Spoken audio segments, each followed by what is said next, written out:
juga lagi tandang, disambut tuan rumah Ketua Umum PSSI Pak Erick Thohir. Skornya gimana kita prediksi nih? Seri aja ya. Tapi yang tandang kayaknya poinnya harus lebih banyak ya. Tapi Bapak terkejut nggak Pak? Kalau saya jujur cukup terkejut. Apa sih Pak yang Bapak lakukan di tubuh PSSI? Ya kembali programnya harus benar, tetapi benar-benar kita persiapkan dengan matang. Kita di PSSI kerja keras, ya akhirnya kita mencapai peringkat 129 menuju 100. Kita awali waktu itu kan bagaimana kita negosiasi dengan Liga juga, di mana kita bisa break 4 hari lebih awal agar pemain-pemain itu bisa juga konsolidasi bermain dengan baik. China rankingnya jauh lebih baik dari kita, ya tetapi yang kembali kita ini bangsa besar, ya kita harus juga punya kemauan lebih besar, nargetin poin-poin. China auto ciut. Mental tim naga runtuh saat tahu timnas Indonesia diperkuat Haaland, Lamine Yamal, dan Ayase Ueda.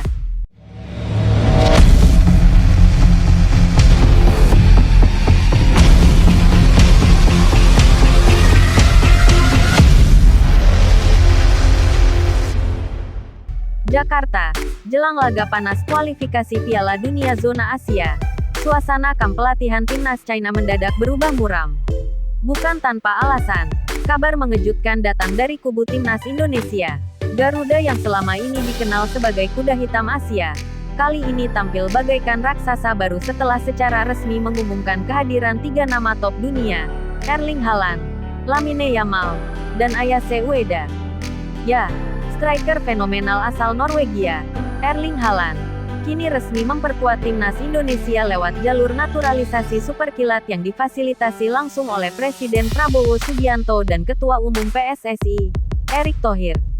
Tak hanya Haaland, wonderkid Barcelona yang baru berusia 17 tahun, Lamine Yamal, juga memilih berseragam merah putih setelah mengaku punya garis keturunan dari Sulawesi lewat nenek buyutnya.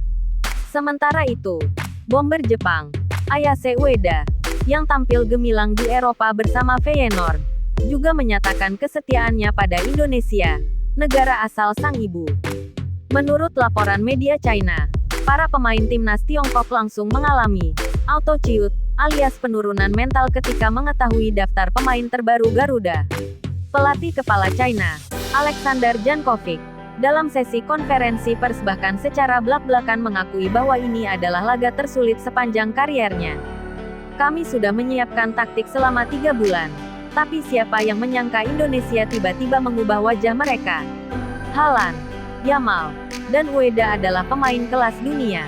Kami harus realistis, ujar Jankovic dengan wajah tegang.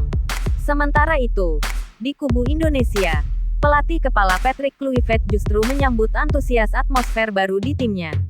Ex-striker legendaris Belanda itu mengatakan bahwa kehadiran Haaland, Yamal, dan Ueda adalah bukti bahwa sepak bola Indonesia kini punya daya tarik global. Ini bukan sekadar pertandingan, ini awal dari era baru sepak bola Indonesia. Kami tak takut siapapun. Bahkan kekuatan besar Asia seperti Jepang, Korea, atau Arab Saudi.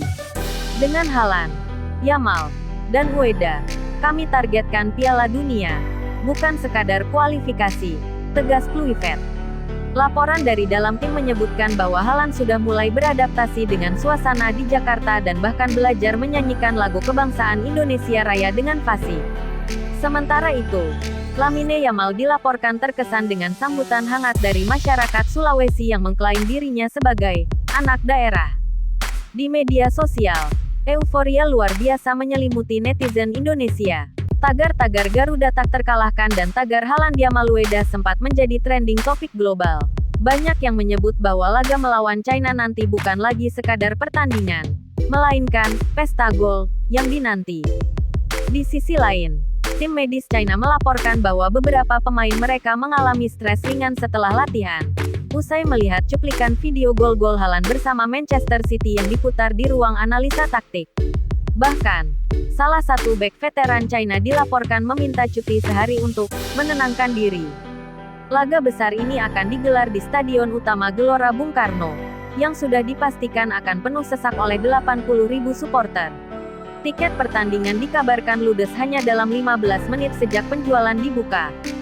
Dengan semua drama ini, mata dunia kini tertuju pada timnas Indonesia yang perlahan menjelma menjadi monster baru di kancah sepak bola Asia.